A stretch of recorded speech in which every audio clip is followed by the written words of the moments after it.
మనతో మాట్లాడడానికి ఇష్టపడుతున్నాడు ఆయన. ఆమేన్. హల్లెలూయా. రైట్, జ్ఞాపకం చేసుకున్నాం ప్రియులారా. మనము దేవుణ్ణి ఆరాధిస్తున్నాము, స్తుతిస్తున్నాము, కనపరుస్తున్నాము అంటే మనం బ్రతికున్నాం. ఈరోజు మనం క్షేమంగా ఉన్నాం.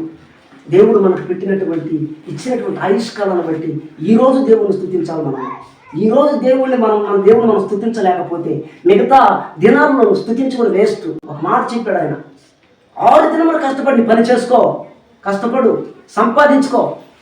నేను ఇస్తున్నా నీకు బలము, శక్తి. నేను ఇస్తున్నా నీకు ఆరోగ్యం. నేను ఇస్తున్నా నీకు నెమ్మది. నేను ఇస్తున్నా నీకు సంతోషం. 7వ దినము నన్ను ఆరాధించు అన్నాడు. ఈ ఒక్క దినం నా కోసం పనిచేయవాకు. నువ్వు ఈ ఒక్క దినం నన్ను ఆరాధించు, నన్ను స్థితించు, నన్ను మహింపరుచుకో, నా మాటలు విను. నువ్వు నన్ను మనసారా ఆరాధిస్తూ ఉంటే, నువ్వు నన్ను స్తుతిస్తూ ఉంటే నీ స్థితిగతులు మారిపోతాయి. పౌలు సేవలు స్తుతించినందువల్ల, ప్రార్థన చేసినందువల్ల చెరసాల బద్దలయ్యింది. వారితో కూడా ఉన్నటువంటి ఖైదీలు, బంధకాలు కూడా తెగిపోయాయి. సంఘము ప్రార్థన చేసినందువల్ల చెరసాల బద్దలు చేసి తన సేవకుడైనటువంటి సీమోను పేతురును బయటకు తీసుకుని వచ్చాడు దేవుడు. హిజ్కియా ప్రార్థన చేసినందువల్ల మరణం నుండి తప్పించబడ్డాడు. 15 సంవత్సరాల ఆయుష్కాలను సంపాదించుకున్నాడు.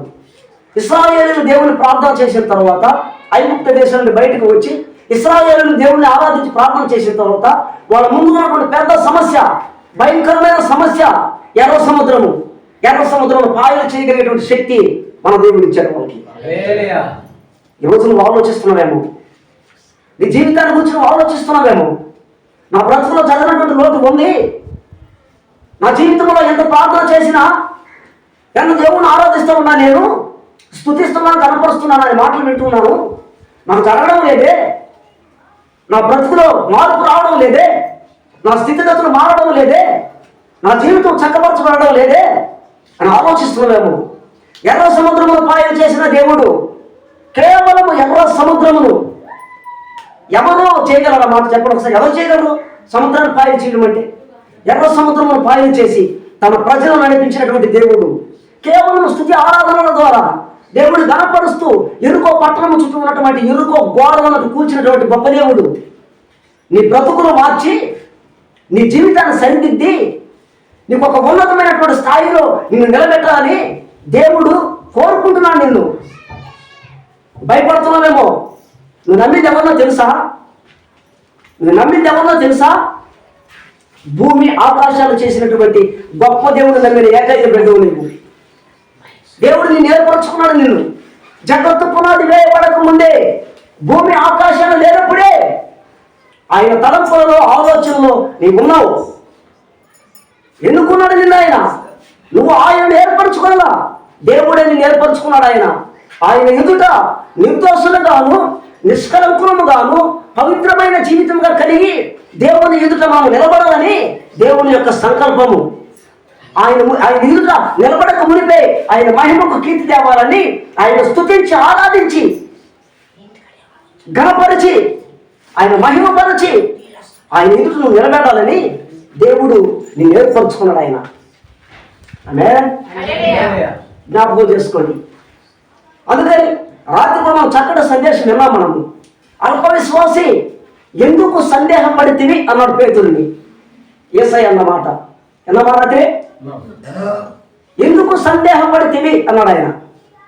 సందేహం, డౌట్. ప్రభువా, వర్షానాపు అనేది గొడుగు సంఖలో పెట్టుకొని పోయినట్టు ఉంది. వర్షానాపు అని చెప్పింది నువ్వే, గొడుగు సంఖలో పెట్టుకొని పోయేది నువ్వే. అంటే అర్థం ఏంటి? ఆ వర్షం ఆగదు, మనం తడస్తాం సంగతి. ఈ విశ్వాసం, అది ఈ మనిషి విశ్వాసం. అది విశ్వాసం కాదది. అందుకని వాక్యంలో హెబ్రీ గ్రంథకర్త అంటాడు,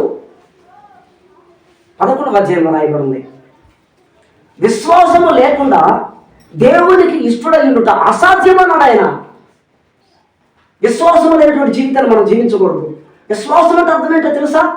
విశ్వాసం అనేది నిరీక్షింపబడు వాటి యొక్క నిజ స్వరూపమును అదృశ్యమైనవి ఉన్నవి అనటకు రుజువునై ఉన్నవి రాయబడి వాక్యంలో పెట్టారా? జ్ఞాపకం చేసుకోండి. రుజువు దేవుడు ఎవరైనానంటే విశ్వాసములకు కర్త అయిన, దానిని కొనసాగించబడు ఆయన. కాబట్టి మనము జాగ్రత్తగా దేవుని ఆరాధిస్తున్నాము, దేవుణ్ణి స్తుతిస్తున్నాము, గణపరుస్తున్నామనంటే 6 దినములు నీకు ఫ్రీగా ఇచ్చాడు దేవుడు. కష్టం చేసుకో, సంపాదించుకో, జాగ్రత్తగా నీ పనులు జరిగించుకొని ఒక్క దినము ఇది ప్రభువు దినం అనుకొని, ఇది నాకు ఇచ్చిన దినమని ఈ సమయంలో నువ్వు వచ్చి ఆ దేవుణ్ణి ఆరాధించన్నాడు దేవుడు, నిన్ను స్తుతించన్నాడు దేవుడు, నిన్ను కనపరిచడమే ఆయన్ని. గత వారమంతా నాకు ఇచ్చినటువంటి ఆరోగ్యాన్ని బట్టి స్తోత్రాలు ప్రభువా. గత వారమంతా 6 దినములు తండ్రి బలము శక్తి పొందుకున్నా నేను. ఈరోజు నీ సన్నిధికి వచ్చానంటే నీ కృపను ఆయన చెప్పు. మూలబడిపోయిన తర్వాత ఏమొస్తావు నువ్వు దేవుని సన్నిధికి? సంతోషంగా ఉన్నప్పుడు, ఆరోగ్యం ఉన్నప్పుడే దేవుని స్తుతించలేకపోతే బలహీనమైన తర్వాత ప్రభు సన్నిధికి చేయగలవు నువ్వు. అప్పుడు నువ్వేమన్నా మాట ఏంటి తెలుసా? నాకు బలహీనమైన రాలేకపోయానయ్యా అంటావు. నాకంటావు, ఆయన చెప్పు ఆ మాటని. కాబట్టి ప్రియులారా, జాగ్రత్తగా మనము దేవుని ఆరాధించడంలో, స్తుతించడంలో, ఆయన ప్రార్థన చేయడంలో క్రమ పద్ధతి కలిగిన జీవితాన్ని మనం చేయగలిగితే, నమ్మకమైన జీవితాన్ని మనం జీవించి నమ్మకముగా ప్రభు పనుల మీద ప్రభువుని ఆరాధిస్తూ నమ్మకముగా ఆయన మీద ఆధారపడి ఉండగలిగితే, మనము నమ్మదగిన వారమైతే ఆయన కూడా నమ్మదగిన దేవుడే. స్తోత్రం.